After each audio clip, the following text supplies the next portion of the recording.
Welcome everyone. আজকে আমরা দেখব কার্যকরী মূলকের ডিগ্রি কিভাবে খুব সহজেই চেনা যায়। তো কার্যকরী মূলকের ডিগ্রি চিনতে তোমরা অনেকেই ভুল করে থাকো, তো আমরা সেই কার্যকরী মূলকের ডিগ্রিটা আজকে খুব একটা সহজ নিয়ম দিয়ে শিখব। তো সেই নিয়মটা হচ্ছে যে এখানে দেখো লেখা আছে যে কার্যকরী মূলকটি যে কার্বনে সরাসরি যুক্ত সেই কার্বনটি আর কতটি কার্বনের সাথে যুক্ত তাই হলো ডিগ্রি। তো আমরা যদি একটা উদাহরণ দিয়ে যদি বিষয়টা বুঝতে চেষ্টা করি, তো তোমরা এখানে একটা উদাহরণ দেখতে পাচ্ছ যে এখানে কার্যকরী মূলক আছে একটা অ্যালডিহাইড। তো অ্যালডিহাইডটা একটা কার্যকরী মূলক।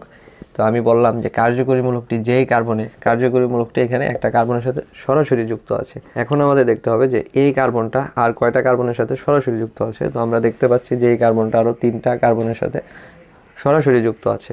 যেহেতু এটা 3টা কার্বনের সাথে সরাসরি যুক্ত আছে, তার মানে আমরা এটাকে বলতে পারি যে 3 ডিগ্রি অ্যালডিহাইড। এটা হচ্ছে 3 ডিগ্রি অ্যালডিহাইড। মানে মূল বিষয়টা হচ্ছে একটা কার্যকরী মূলকটা যেই কার্বনে যুক্ত থাকবে সেই কার্বনটা আর কতটি কার্বনের সাথে যুক্ত আমাদের সেটা দেখতে হবে। যদি সেটা 2টা কার্বনের সাথে যুক্ত থাকে তাহলে হবে 2 ডিগ্রি, যদি সেটা 3টার সাথে যুক্ত থাকে তাহলে হবে 3 ডিগ্রি, একটার সাথে থাকলে হবে 1 ডিগ্রি। আমরা যদি এখন পরের উদাহরণটা খেয়াল করি, এখানে একটা প্লাস চিহ্ন দেওয়া আছে, মানে এটা হচ্ছে ক্যাটায়ন। তো এই ক্যাটায়নটা দেখো, এই ক্যাটায়নটাকে আমরা ধরবো একটা কার্যকরী মূলক, যেহেতু এখানে আর কোনো কার্যকরী মূলক নাই। আর হাইড্রোজেনকেও তো আমরা কার্যকরী মূলক ধরতে পারবো না। তো এখন এই কার্যকরী মূলকটা মানে এই প্লাসটা যুক্ত আছে একটা কার্বনের সাথে, আর এই কার্বনটা যুক্ত আছে আরও 2টা কার্বনের সাথে।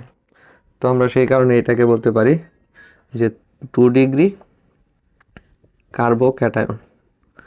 এটা হচ্ছে 2 ডিগ্রি কার্বো ক্যাটায়ন। এখন আমরা পরের উদাহরণটা লক্ষ্য করি, এখানে আছে মাইনাস। তো এটা হচ্ছে অ্যানায়ন। এই অ্যানায়নটাকে আমরা ধরবো কার্যকরী মূলক। এই কার্যকরী মূলক কয়টা কার্বনের সাথে যুক্ত আছে? এই কার্যকরী মূলকটা একটা কার্বনের সাথে যুক্ত আছে, আর এই কার্বনটা একটা কার্বনের সাথে যুক্ত আছে। তার মানে এটা হবে 1 ডিগ্রি কার্বানায়ন। কার্বন আর অ্যানায়নকে আমরা একসাথে লিখতে পারি 1 ডিগ্রি কার্বানায়ন।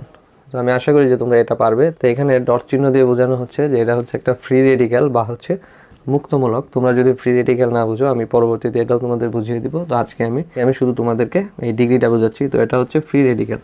তো ফ্রি রেডিক্যালটাকে এখন আমরা এখানে কার্যকরী মূলক ধরবো, যেহেতু এখানে আর কোনো কার্যকরী মূলক নেই। তো এখানে এই কার্বনটা 2টা কার্বনের সাথে যুক্ত, তার মানে এটার নাম হবে 2 ডিগ্রি ফ্রি রেডিক্যাল বা 2 ডিগ্রি মুক্তমূলক।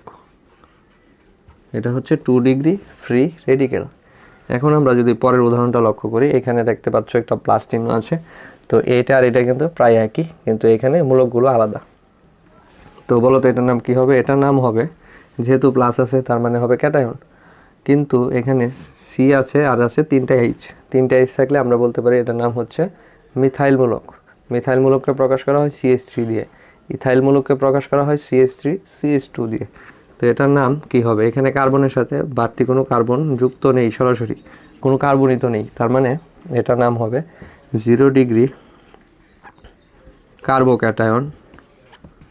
0 degree carbocation. তো 0 ডিগ্রি কার্বোক্যাটায়ন তো বলা হয় না, এটাকে আমরা বলবো মিথাইল কার্বোক্যাটায়ন। যেহেতু এই CH3কে বলা হয় মিথাইল, তার মানে এর নাম হবে মিথাইল কার্বোক্যাটায়ন।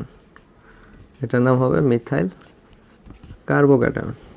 তো এভাবে এই কার্যকরী মূলকের যে ডিগ্রিগুলো আছে সেই ডিগ্রিগুলো তোমরা খুব সহজে বের করতে পারবে, শুধুমাত্র এই একটা লাইন মনে রাখার মাধ্যমে। মানে কার্যকরী মূলকটা যেই কার্বনের সাথে যুক্ত সেই কার্বনটা আর কয়টা কার্বনের সাথে সরাসরি যুক্ত। তো এটা যদি তোমরা বুঝতে পারো তাহলেই এই টপিকটা তোমরা খুব সহজেই ধরতে পারবে। তো আমি আশা করি যে তোমরা এই ডিগ্রি বের করাটা বুঝতে পেরেছো।